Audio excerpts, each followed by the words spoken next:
어느덧 2026년도가 시작이 되었습니다. 우리 교회가 신년도 기도 송회를 2024년부터 했습니다. 아무래도 이제 좀 새해를 맞이할 때 기도하면서 시작하자 그런 취지에서 시작했는데, 사실 연말 연시가 참 바쁘잖아요. 성탄절부터 해서 송구영신 예배, 송년주일 예배, 또 그러다가 또 신년 기도회까지 하려니까 참 바쁜데, 그럼에도 불구하고 바쁜 와중에도 오늘 이 자리에 참석하신 여러분들에게 하나님께서 은혜 주실 줄 믿습니다. 우리가 기도송회, 신년 기도송회를 시작한 취지는 바빠도 한 해를 기도로 시작하면 하나님이 책임져 주실 줄을 믿고 시작하는 것입니다. 우리가 하나님 앞에 예배하며 기도하며 시작할 때 하나님이 반드시 기뻐하실 것이고 2026년도 한 해를 하나님 책임져 주실 줄로 믿습니다. 여러분, 이런 얘기가 있죠. 우리가 노력하면 우리들의 실력이 나오는데 기도하면 하나님의 능력이 나타난다라는 것. 그래서 우리가 기도하는 것이 참 중요한 것 같습니다. 기독교인이라면 누구든지 기도를 참 잘하고 싶고 또 기도의 능력을 받고 싶은 그런 마음들이 있어요. 그래서 가끔씩 교인들 중에 저에게 그렇게 물어보는 분들이 계세요. 목사님, 어떻게 하면 기도를 잘할 수 있을까요? 저 기도 정말 잘하고 싶은데 어떻게 하면 기도를 잘할 수 있을까요? 어떻게 하면 능력 받을 수 있을까요? 이렇게 저한테 물어보시는 분들이 계세요. 좀 어떻게 보면 지름길로 가고 싶으셔서 저에게 물어보시는 것 같아요. 제가 그러면은 그분들에게 다시 질문을 합니다. 하루에 기도를 얼마나 하십니까? 이렇게 물어봅니다. 그런 질문을 저에게 하시는 분들이 대부분 기도를 많이 안 하시는 분들이세요. 기도를 많이 안 하시면서 뭔가 빨리 능력 받고 싶고 뭔가 기도를 잘하고 싶은 그 욕심은 있는데, 그렇다고 해서 기도는 열심히 안 하시는 그런 분들이 기도의 비결을 알고 싶어 하세요. 그럼 저는 기도를 열심히 하십시오. 기도를 조금 더 많이 하세요. 그러면 됩니다. 제가 이제 그렇게 설명을 드리곤 합니다. 여러분들, 여기에 계신 분들도 아마 그런 마음들이 분명히 있을 것 같아요. 내가 어떻게 하면 좀 기도를 더 잘할 수 있을까? 그 잘한다라는 것이 유창하게, 앞에 나오셔서 대표 기도하시는 분들처럼 막 유창하게, 막 거창하게 기도를 잘하고 싶은 마음, 아니면 정말 막 기도하면 다 응답이 되는 그런 능력을 받고 싶은 그런 욕심들이 다 있어요. 그럼 어떻게 하면 좀 기도를 더 잘할 수 있고 기도의 능력을 받을 수 있을까? 기도 성회니까 기도에 관한 초점을 맞춰서 말씀을 준비했는데요. 오늘 말씀의 제목은 기도를 배우고 실천합시다예요. 기도를 배우고 실천합니다로 된 실천합시다. 저를 따라서 하시겠어요? 기도를 배우고 실천합시다.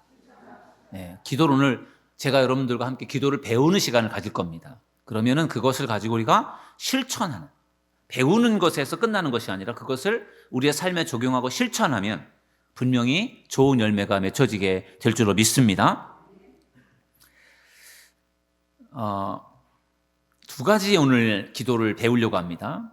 첫 번째 배울 기도는 주기도라는 기도입니다. 오늘 우리가 본문을 통해서 읽었는데 누가복음 11장 1절에서 4절에 예수님께서 가르쳐 주신 기도가 나와 있어요.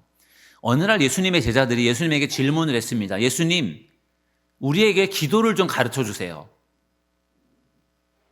그러니까 예수님께서 그래, 너희 이렇게 기도해라 하면서 예수님께서 가르쳐 주신 기도가 주기도문이라고 하는 일종의 기도의 모델을 예수님께서 제시해 주신 거예요. 제자들은 예수님에게 기도를 가르쳐 달라고 부탁을 했고 예수님은 그 기도에 대해서 가르쳐 주셨어요.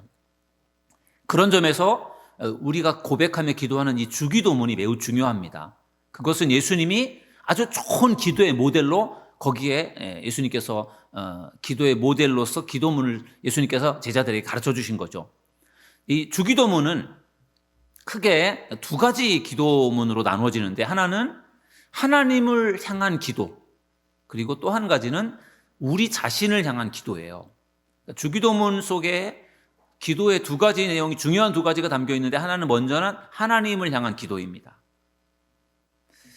하늘에 계신 우리 아버지, 이름이 거룩히 여김을 받으시오며 나라가 임하시오며 뜻이 하늘에서 이루어진 것 같이 땅에서도 이루어지이다. 이것이 이제 하나님을 향한 기도예요.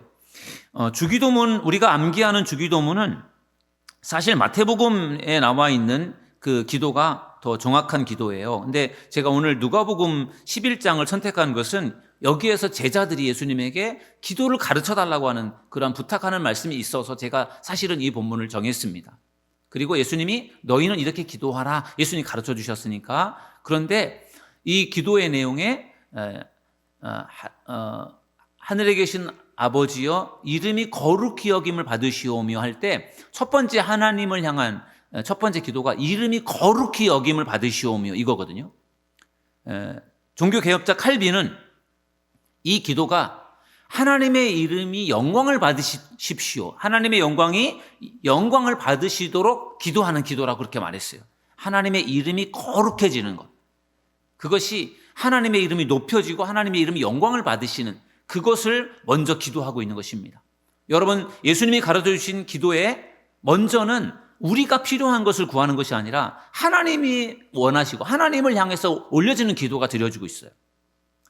그래서 우리가 기도할 때 먼저 하나님께 구하는 것이 필요하다는 것이죠. 하나님의 이름이 거룩해지는 것, 하나님의 이름이 영화롭게 높여지는 것, 그것을 위해서 기도하는 믿음의 사람들 되기를 주님의 이름으로 축원합니다.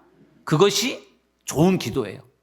그리고 이름이 거룩히 여김을 받으시도록 기도하고 나라가 임하시옵고, 그죠? 하나님의 나라가 임하도록 예수님께서 가르쳐 주셨어요. 하나님의 나라는 하나님이 통치하고 다스리는 곳이 하나님의 나라임을 믿으시기 바랍니다. 여러분의 인생 가운데 하나님이 다스리시는 인생을 살아가면은 그 사람 안에 하나님의 나라가 임하는 거예요.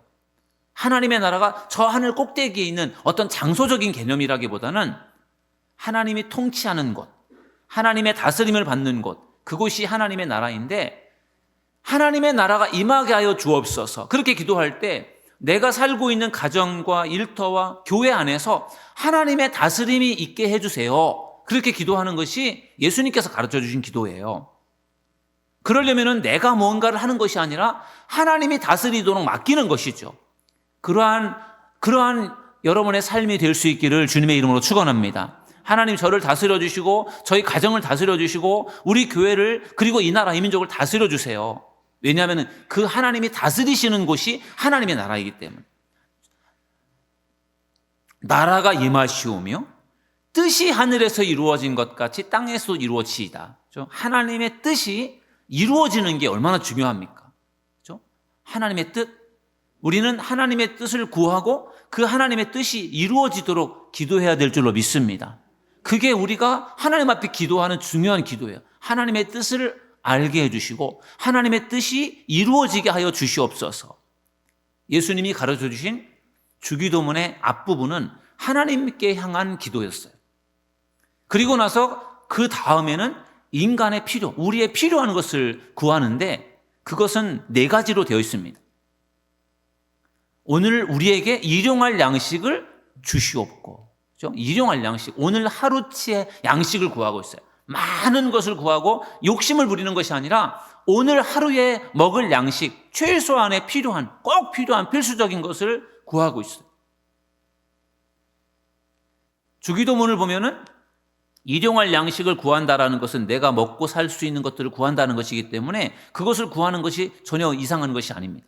일용할 양식을 구하시는 여러분들이 되기를 주님의 이름으로 축원합니다. 일용할 양식을 주시옵고 우리가 우리에게 죄 지은 자를 사하여 준 것 같이 우리의 죄를 사하여 주시옵고 우리의 죄를 용서해 달라고 기도하고 있어요. 매우 중요한 내용이에요. 여러분, 죄라고 하는 것은 하나님과 우리와의 관계를 파괴시키고 우리와 하나님과의 관계를 떨어지게 만드는 역할을 하는 것이 죄입니다. 그 죄를 지으면 자꾸만 하나님을 피하게 되고 하나님 멀리하게 되어 있어요. 아담과 하와가 선악을 알게 하는 나무의 실과를 따먹은 다음에 그들이 동산의 나무 뒤에 숨잖아요. 죄 때문에, 죄를 지었기 때문에 하나님이 두렵고 그래서 숨는 거잖아요. 그 죄라고 하는 것이 점점 하나님과 우리들 관계를 차단시키고 막아버리기 때문에, 그래서 죄의 문제를 해결을 해야 되는데, 죄를 어떻게 해결할 수 있느냐? 죄를 회개할 때, 하나님 앞에 회개할 때 하나님께서 우리의 죄를 용서해 주실 줄 믿습니다. 그래서 우리가 기도할 때 우리의 죄를 회개하는 기도가 매우 중요한 것이죠. 그리고 세 번째는 시험에 들지 않도록, 시험에 들게 하지 마시옵고, 시험에 들지 않도록 기도하는 여러분들이 되기를 주님의 이름으로 축원합니다. 시험에 들지 않도록 기도할 때, 이 시험에 들지 않도록 기도하는 이 시험은 두 가지 시험이 있는데, 하나는 하나님이 주시는 시험이 있고 또 하나는 마귀가 주는 시험이 있어요. 하나님이 주시는 시험은 우리가 보통 테스트라고 하죠. 테스트. 하나님이 우리의 믿음을 테스트하기 위해서 때로는 하나님이 시험할 때가 있어요. 그리고 그 테스트를 통과하면 하나님께서 은혜를 주시고 그리고 복을 주시는 거죠. 하나님이 아브라함에게 너의 아들 이삭을 모리아산에 가서 제물로 드려라, 이렇게 하나님이 아브라함을 테스트했잖아요. 아브라함을 시험했는데 이것은 아브라함의 믿음을 테스트한 거죠. 아브라함은 거기에 순종을 했고 하나님이 아브라함을 나중에 인정을 해줍니다. 정말 사랑하는 아들을 죽이려고까지 하면서 내 말을 순종한 아브라함을 인정해서 아브라함을 믿음의 조상으로 그를 인정해 주지 않습니까? 하나님의 테스트, 시험을 통과한 겁니다. 그럼 때로는 하나님께서 여러분들을 테스트할 때가 있어요. 믿음이 과연 얼마나 되는가? 하나님이 테스트할 때가 있는데 그 테스트에 통과하는 여러분들이 되기를 주님의 이름으로 축원합니다. 하나님의 테스트에 여러분 결코 넘어지지 않는 여러분들이 되기를 바랍니다. 또 한 가지 테스트는 마귀가 주는 테스트. 테스트가 아니라 또 하나의 시험은 마귀의 시험인데, 이것은 일종의 유혹이죠. 유혹. 마귀는 어떻게 해서든지 우리 믿음의 사람들을 넘어뜨리려고 합니다. 어떻게 해서든지 여러분들을 넘어뜨리려고 해요. 하나님은 테스트를 하지만 마귀는 우리를 막 공격해서 우리를 쓰러뜨리고 넘어뜨리려고 합니다. 아주 강압적으로 우리를 공격할 수 있지만 아주 간교하게 유혹을 해서 우리를 넘어뜨릴 수도 있어요. 아담과 하와도 사탄의 간교한 유혹에 넘어간 거잖아요. 그래서 우리가 그 사탄의 시험에 우리가 넘어지지 않도록 우리가 기도해야 될 줄로 믿습니다. 우리가 기도하지 않으면 시험을 이길 수 없어요. 여러분, 누구에게든지 시험은 찾아옵니다. 목회자라고 시험이 없습니까? 목회자 시험이 있어요. 왜냐하면 목회자를 시험에서 넘어뜨리면 교회가 흔들릴 수 있잖아요. 장로님들에게도, 권사님들에게도, 집사님들에게도 다 시험이 있어요. 그 시험을 여러분들이 이길 수 있도록, 시험에 들지 않도록 기도하는 여러분들이 되기를 주님의 이름으로 축원합니다. 예수님은 그 기도를 가르쳐 주셨어요. 시험에 들지 않도록 기도하라고 예수님께서 가르쳐 주셨어요. 그리고 마지막에는 다만 악에서 구하시옵소서. 이것이 예수님이 가르쳐 주신 기도입니다.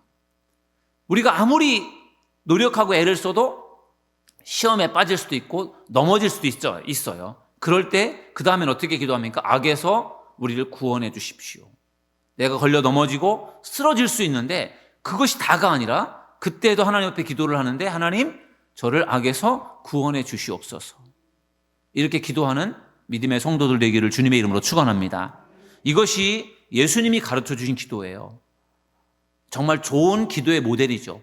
그러니까 우리가 이 주기도문을 우리가 자주 암기를 할 때 이렇게 여러 번 주기도문을 암기하면서 그 내용을 여러 번 암기하는 것도 중요하겠지만, 이 주기도문에 예수님께서 가르쳐 주신 의도가 하나님을 향해서 먼저 기도하고 그리고 우리의 필요한 것들을 구하는 기도를 하는 거잖아요. 그러니까 이것을 나의 삶에 적용을 시켜서 하나님 앞에 하나님을 높여드리고 하나님의 나라가 임하도록, 하나님의 뜻이 이루어지도록, 하나님의 뜻이 무엇인지 알도록 기도하는 것, 그것이 우리가 이 주기도문을 배워서 기도할 때 우리가 적용해야 될 부분인 것 같고요. 또 우리의 필요한 것들을 구할 때도 마찬가지로 주기도문에 나와 있는 것들을 우리가 우리의 삶에 적용시켜서 기도한다면 우리의 기도가 더 깊어지고 성숙한 기도가 될 줄로 믿습니다. 그래서 주기도문을 우리가 잘 알고 고백하는 것이 매우 중요해요. 첫 번째 제가 여러분들에게 소개하는 것은 오늘 본문에 나와 있는 예수님께서 가르쳐 주신 주님의 기도, 주의 기도에 대해서 배워봤고요. 두 번째 여러분들과 같이 나누고 싶은 기도는 뭐냐면요, 성막 기도입니다. 성막 기도. 성막은 하나님께서 모세에게 신의 산에서 이렇게 만들어라 하면서 하나님께서 설계도를 주셨어요. 성막에 대한 아주 자세한 정확한 설계도를 주셨고, 그 설계도에 따라서 모세가 이제 성막을 짓습니다. 근데 이 성막이라고 하는 것이 어떻게 보면은 이제 그 솔로몬이 성전을 짓는데, 그 솔로몬의 성전이 지어지기 전에는 성막 시대였기 때문에 그 성막이 일종의 교회였죠. 그리고 솔로몬의 성전이 있다가 그 다음에는 이제 뭐 수룹바벨 성전, 헤롯 성전으로 있다가 이제 초대교회 교회가 이제 교회가 세워지게 되는데, 어떻게 보면 교회의 가장 원형이 이제 이 성막입니다. 성막. 근데 성막은 어떤 구조로 되어 있는가? 제가 이제 성막 기도를 여러분들에게 소개를 할 텐데, 여러분들이 잘 듣고서 한번 여러분들도 해보시면 좋을 것 같은데요. 이제 성막 기도를 이제 제가 여러분들에게 전해드릴 때 그거를 이해하려면은 먼저 성막이 어떻게 만들어져 있는지를 먼저 이해하는 것이 필요해요. 그래서 제가 잠깐 성막에 대해서 여러분 설명을 드리려고 하는데, 성막은 크게 세 부분으로 나눠져 있어요. 하나는 울타리로 만들어진 성막들이 있고, 그 다음에 그 안에 성소와 지성소, 이렇게 세 부분으로 구분이 됩니다. 그래서 성막 울타리로 만들어진 넓은 뜰이 있어요. 넓은 뜰이 있는데, 그 성막뜰에 중요한 두 가지의 성막뜰에 중요한 두 가지의 성물이 있는데, 하나는 번제단, 제물을 불태우는 번제단이 있고, 그 다음에 그 옆에 물두멍이라고 하는 그런 제사장들이 손과 발을 씻는 그런 물두멍, 물을 담아둔 그런 그릇이 있어요. 그게 이제 성막뜰에 있는 것이고, 지성소에 들어가면은 그 다음에 이제 성소에 들어가면 성소에 세 가지의 중요한 성물이 있습니다. 들어가면 오른쪽에 그 진설병이라고 해서 제사장들이 먹는 떡이 있고요. 그 다음에 왼쪽에는 금촛대가 있습니다. 촛대가 있고, 그 다음에 앞쪽에는 분향단이라는 향불을 피우는 향이 있어요. 그것이 이제 이 세 가지가 성소에 있는 성물이고, 그리고 성소와 지성소가 두꺼운 휘장으로 막혀 있는데, 그 휘장을 열고 안으로 들어가면 지성소인데, 그 지성소 안에는 한 가지의 성물이 있는데 법궤라는 성물이 있어요. 그래서 이제 그 법궤를 향해서 나아가는데, 대제사장이 그 법궤 앞에서 하나님을 만나는 그 시간이 1년에 딱 한 번이에요. 항상 성소 속에는 제사장들이 들어가서 거기서 활동을 하고 사역을 하지만, 지성소는 아무나 들어갈 수 없고, 지성소는 대제사장만 1년에 대속제일 7월 10일 날 딱 한 번만 들어가는 거예요. 딱 한 번 들어가서 자기의 죄를 하나님 앞에 용서받고, 그리고 깨끗한 몸으로 모든 백성들의 죄를 용서받게 하는 그 역할을 대제사장이 하는 겁니다. 그래서 그것을 위해서 대제사장이 이제 성막에 철저하게 준비를 하고, 그리고 이제 성소에 들어갔다가 지성소에 들어가서 이제 하나님을 만나고, 하나님 앞에 모든 이제 백성들의 죄를 용서받는 그 일을 대속죄일이 하는 거예요. 모든 제사장들을 대표해서 대제사장이 그것을 하는 겁니다. 그런데 아무리 제사장이고 아무리 대제사장이라고 할지라도 부족함이 있고 죄가 있으면 성막 그 법궤 앞에서 하나님을 만나는 순간에 목숨을 잃게 됩니다. 그러니까 이 대제사장이 하나님을 만나러 들어가기 위해서 7월 10일 날 하나님을 만나러 들어가기 위해서 얼마나 많이 회개하고 얼마나 많이 기도하겠어요.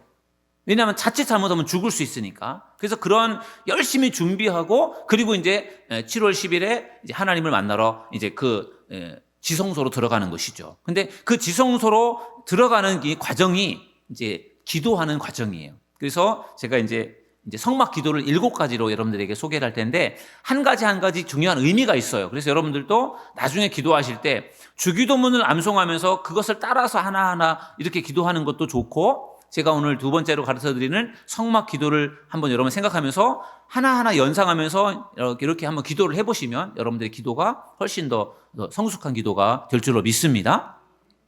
제일 처음에 성막 문인데, 성막이 아까 울타리로 이렇게 막혀 있는데 성막 안으로 들어가는 문이 딱 하나가 있어요. 그것이 이제 성막 문인데, 모든 성막으로 들어가는 사람들은 그 문을 통해서 들어갑니다.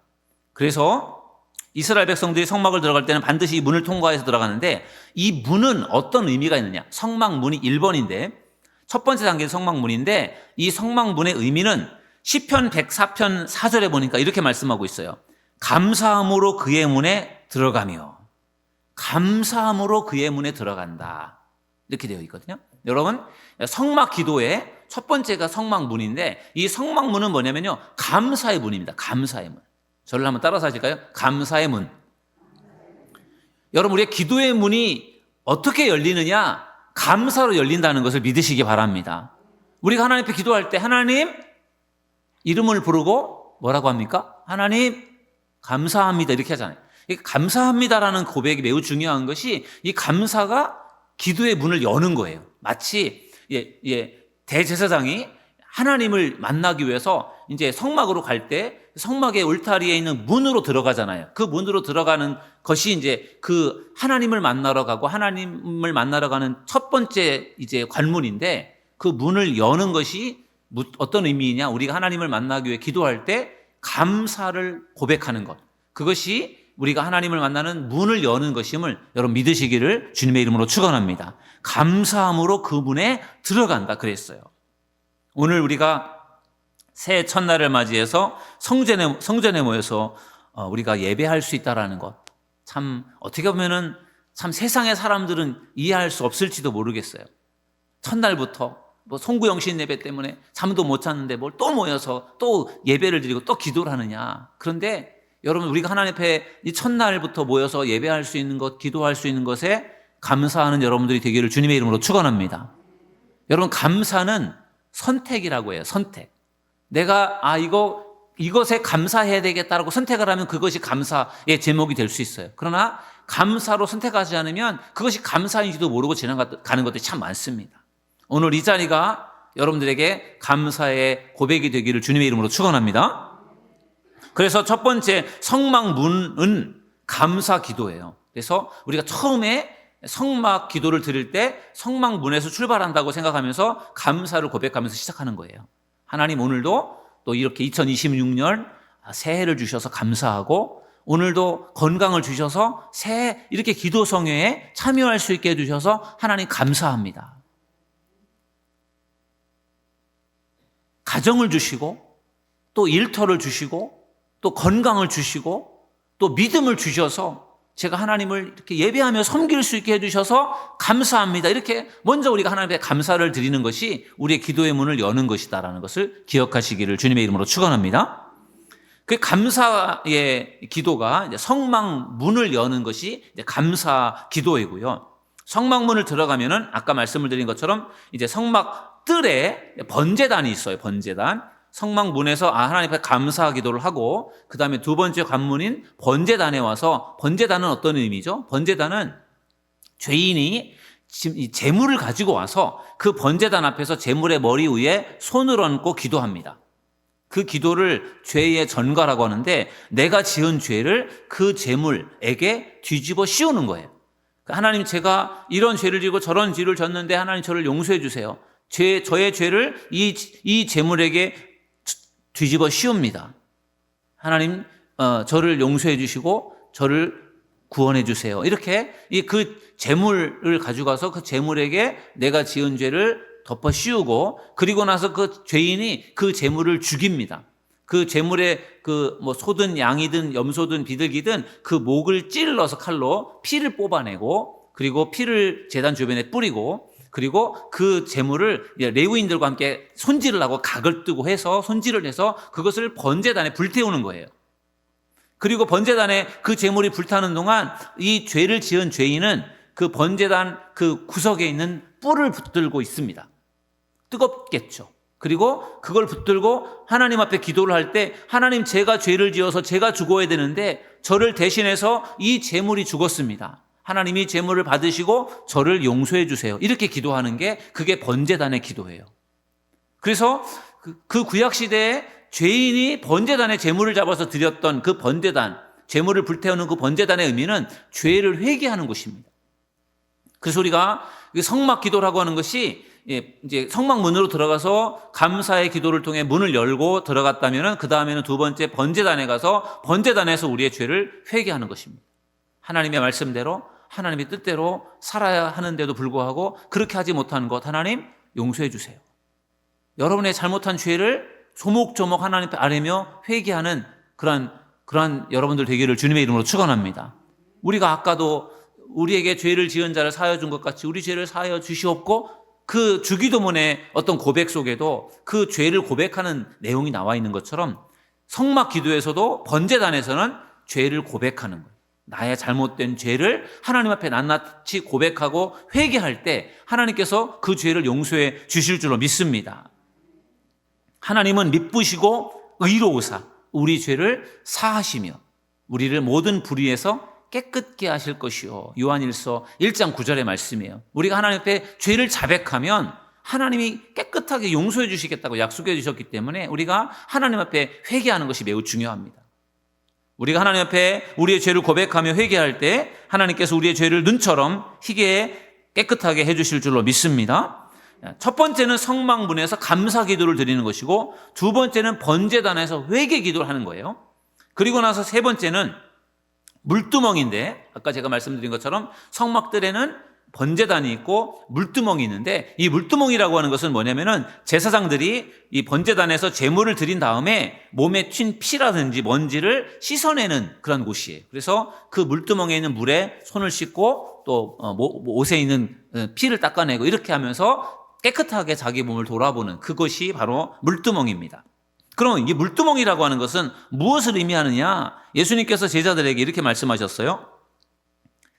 요한복음 15장 3절에 보니까 너희는 내가 일러준 말로 이미 깨끗하여졌으니 아멘. 내가 너희들에게 일러준 말로 너희가 이미 깨끗해졌다라고 할 때 이 물이 말씀을 상징한다는 거죠. 말씀을. 그래서 이 물두멍이라고 하는 것이 이렇게 물인데 물이 이렇게 잔잔하게 있을 때 이렇게 물을 들여다보면 자기 자신이 보여지는 거잖아요. 그래서 말씀, 일종의 이 물두멍은 묵상 기도라고 해요. 묵상 기도. 그래서 거기서 하나님의 말씀을 읽고 하나님의 말씀을 비추어 자신을 돌아보고 그리고 그걸 통해서 기도하고 그렇게 하는 거예요. 그러니까 내가 하나님 앞에 지은 죄를 고백하고 회개했다면 그 다음에는 하나님의 말씀을 묵상하면서 그 말씀에 비추어 자신을 돌아보는 거죠. 내가 이 말씀대로 내가 살고 있는지 이 말씀에 비추어 볼 때 내가 뭐가 문제가 되는지 하나님의 말씀을 읽고 묵상하는 그러한 기도가 이 물두멍에서 하는 일이라는 거죠. 여러분 하나님의 말씀에 오늘도 여러분 자신을 비추어 보는 귀한 시간이 되기를 주님의 이름으로 축원합니다. 그럴 때 우리가 하나님의 말씀을 통해서 깨닫게 되고 그 말씀을 통해서 우리가 하나님의 뜻을 우리가 알게 될 것입니다. 네 번째 성막 기도는요, 진설병인데, 이제 성막문으로 들어와서 감사하고, 그 다음에 번제단에서 죄를 회개하고, 물두멍에서 말씀에 비추어서 자신을 돌아보며 묵상을 하며 기도한 다음에, 이제는 이제 성소로 들어가는데, 성소의 가장 먼저 오른쪽에 이제 진설병이라고 하는 제사장들이 먹는 떡이 있는데 그 진설병 상에 떡이 12개가 놓여져 있어요. 12개의 떡이 있는데 이 떡은 제사장들이 먹는 것입니다. 제사장들이 그 성소 안에서 사역을 하고 활동을 할 때 제사장들이 먹을 수 있도록 거기에 떡이 준비되어 있고 그것을 제사장들이 사역을 하면서 먹는 것이죠. 그래서 이 진설병은 어떤 의미인가 하면요, 간구하는 기도예요.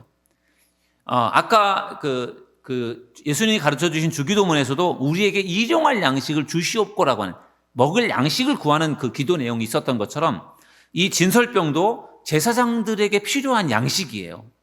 그들이 먹어야 되는 양식이잖아요. 그래서 이 진설병이 먹는 떡인데 그 떡 앞에서 하나님 앞에 어떤 기도를 하느냐? 간구하는 기도를 한다라는 거죠. 하나님 저에게 필요한 것, 하나님 먹을 것, 하나님 앞에 기도하는 것. 그것을 구하는 것이죠. 그래서 우리가 하나님께서 우리가 정말 어떻게 보면은 기도할 때 가장 많은 그 기도의 분량을 차지하는 것이 아마 우리의 필요를 구하는 걸 거예요. 간구한다고 하죠. 내가 하나님 앞에 원하는 것, 필요한 것들 구하는 기도가 우리가 기도하는 기도 가운데 가장 많은 분량일 텐데 상관없습니다. 여러분들께서 그 이 진설병 앞에서 그 먹을 것을 놓고 기도하는 그 제사장들의 심정으로 여러분들도 하나님 앞에 여러분들이 필요한 것들을 구하고 아뢰는 여러분들이 되시기를 주님의 이름으로 축원합니다. 하나님은 우리에게 이미 가장 최고의 선물을 주셨어요. 하나님이 우리에게 주신 가장 최고의 선물이 뭐죠? 예수님이잖아요. 예수님. 하나밖에 없는 예수님을 우리에게 주셨습니다. 우리를 구원하기 위해서 예수님을 이 땅에 보내주셨어요. 그렇다고 할 때 우리가 구하는, 우리가 생각할 때 정말 중요하다고 생각하면서 하나님 구하는 것들이 있어요. 건강이라든지 직장이라든지 자녀 문제라든지 재정적인 필요라든지 관계적인 어려움이라든지 이런 것들, 우리는 정말 그런 것들이 너무 절실하고 너무너무 중요한 것들을 하나님 앞에 구하는데, 하나님이 보실 때 그런 것들은 어떤 것들일까요? 하나님은 그런 것들 정말 어떻게 보면은 하나님 앞에서는 그런 것들이 정말 어려운 게 아니잖아요. 하나님은 우리에게 가장 중요한 독생자 예수 그리스도까지도 주신 분인데, 하나님 앞에서 물질적인 일들이 그게 중요한 일이겠습니까? 하나님이 독생자 예수님을 주신 것에 비하면 우리가 구하는 필요한 것들은 사실 비교도 되지 않을 정도로 하찮은 것들이 많습니다. 그 말은 어떤 뜻인가 하면은, 하나님은 우리에게 가장 중요한 독생자 예수 그리스도를 주셨는데, 하나님 앞에 우리가 구하는 것들 하나님이 분명히 우리에게 허락해 주실 줄 믿습니다. 아니 독생자 예수님도 주셨는데 뭘 못 주시겠습니까? 그래서 우리가 하나님 앞에 필요한 것들을 하나님 앞에 구하는 것, 그 기도를 열심히 하나님 앞에 올릴 수 있는 여러분들이 되시기를 주님의 이름으로 축원합니다. 그것이 진설병 기도예요. 간구하는 기도예요. 그리고 나서 이제 성소의 진설병 맞은편 쪽에 왼쪽에 있는 것이 금촛대인데, 이 금촛대는 사명을 의미합니다. 여러분, 이제 지성소에 늘 제사장들이 먹는 떡이 진설병으로 이렇게 떡상이 차려져 있었고 떡이 진설이 되어 있었고, 그 맞은편 쪽에는 이제 그 금촛대가 있는데, 그 금촛대에 항상 제사장들이 거기에 기름을 채워서 그 촛대가 항상 그 성소를 밝히도록 항상 그것이 불 켜져 있었어요. 제사장들의 중요한 역할은 그 불이 꺼지지 않도록 계속해서 불을 타오르게 하는 것, 그게 제사장들이 하는 중요한 역할이었습니다. 그 빛은 성소를 밝히는 그러한 역할도 있지만, 그 빛은 사명을 의미한다는 거예요. 사명을. 여러분, 하나님께서 이스라엘 백성들을 통해서 하나님께서 이 세상에 하나님을 전하는, 예수 그리스도 전하는 그러한 중요한 사명을 맡겨주셨습니다. 그것은 이스라엘 백성들에게 주신 거지만 오늘 우리 믿음의 사람들에게도 주신 것임을 믿으시기 바랍니다. 그래서 우리가 사명을 아는 것이 매우 중요해요. 그래서 우리가 그 사명을 가지고 우리가 하나님 앞에 기도를 하는 것입니다. 정말 우리가 살고 있는 이 세상은 여전히 어둠 속에 있어요. 불안이라든지 두려움, 거짓과 탐욕, 절망, 혼란, 이런 것들이 사람들의 마음을 사로잡고 있기 때문에 우리가 이 어두운 세상을 우리가 밝게 비치는 그런 빛의 사명을 우리가 감당해야 될 줄로 믿습니다. 그래서 금촛대 앞에서는 우리가 어떤 것을 하느냐, 사명을 위해 기도한다는 것이죠. 하나님, 저에게 주신 사명을 제가 잘 감당할 수 있도록 하나님 힘을 주세요. 하나님, 하나님을 위해서 제가 어떤 사명을 감당해야 될까요? 물어보고 하나님이 주신 사명을 감당할 수 있도록 하나님께 능력을 구하고 기도하고, 가정을 위해서 가정 안에서 나에게 주신 사명, 교회 안에서 나에게 맡겨진 사명, 직장과 일터에서 나에게 맡겨진 사명, 그것을 잘 감당할 수 있도록 하나님 앞에 기도하는 여러분들이 되시기를 주님의 이름으로 축원합니다. 그것이 금촛대 앞에서 우리가 하나님 앞에 기도하는 사명 기도예요. 여섯 번째는 분향단인데, 이제 성소에 들어와서 오른쪽에 이제 진설병 떡상이 있었고, 왼쪽에는 금촛대가 있었고, 앞쪽에는 분향단이 있는데, 분향단은 향불을 피우는 거예요. 그래서 아까 제사장들이 그 금촛대에 불이 꺼지지 않도록 계속해서 그것을 잘 관리하는 것과 함께, 향불도 마찬가지로 향불도 꺼지지 않고 계속해서 향불이 타오르도록 관리하는 것이 제사장들이 하는 중요한 역할이었습니다. 이 향불은 다른 사람들은 할 수 없었고 오직 제사장들만 할 수 있었고요. 이 향불에 대해서 성경을 보면은, 출애굽기에 보면은 이 향을 하나님께 올려지는 향기라고 그렇게 부르고 있고, 요한계시록 8장에는 성도들의 기도라고 되어 있어요. 그래서 이 분향단은 중보 기도입니다. 하나님께 올려지는 중보 기도인데, 우리가 하나님 앞에 기도할 때 지금 성막 기도를 통해서 우리가 어떤 기도를 이제 성막에서 대제사장이 쭉 이제 성막 문을 들어와서부터 지성소에 하나님을 만나기까지 쭉 과정들을 쭉 하나하나 관문을 통과해서 가서 하나님을 만나는데, 그게 다 하나하나가 기도라는 거예요. 그래서 그것들을 우리가 하나하나 그 연상을 하면서 그 앞에서 무슨 기도를 드릴까 이런 것들을 우리가 실천하면 우리의 기도가 더 넓어지게 된다는 것이죠. 그래서 분향단 앞에서 기도할 때 중보 기도를 하는 것이죠.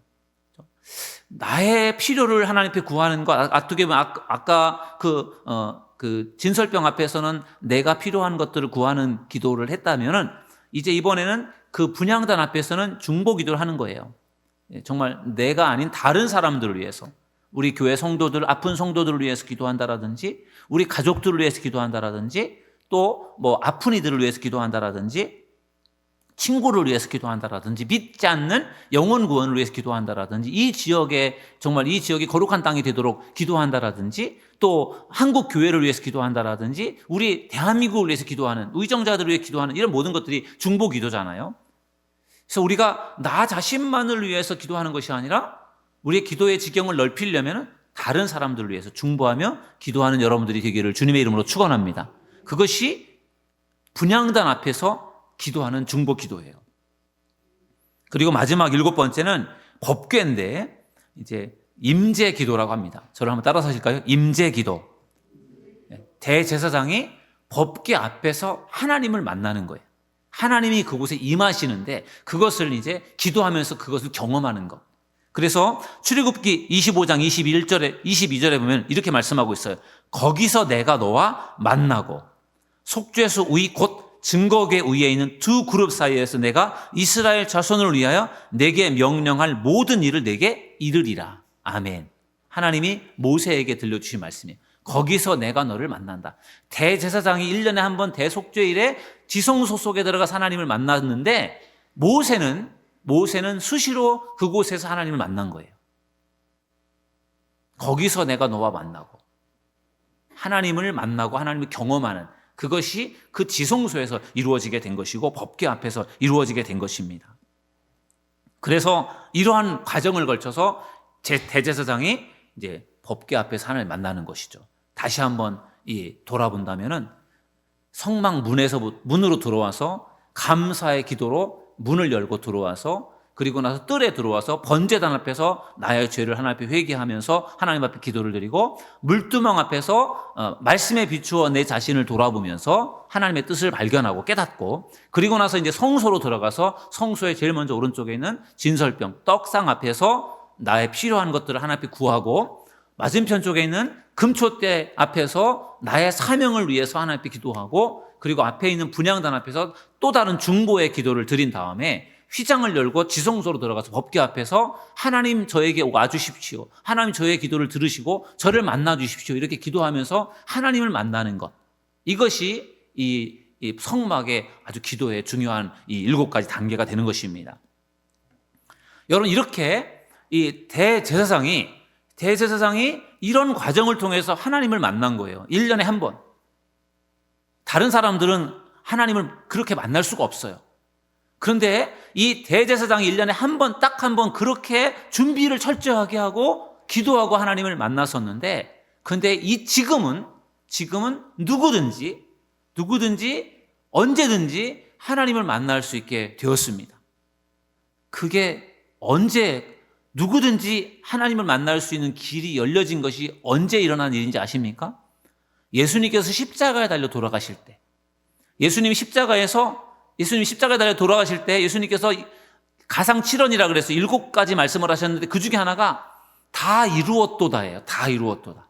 그 다 이루었도다라고 하는 말씀이 뭐냐면 구원을 이루었다라는 뜻이고, 그리고 예수님이 다 이루었도다라고 말씀하시면서 그때 예수님께서 운명을 하시는데, 그때 무슨 일이 일어나느냐, 이 성소, 그 성막에 있는 성소와 지성소를 구분하고 막고 있었던 두꺼운 커튼, 두꺼운 휘장이 위로부터 아래로 찢어졌어요.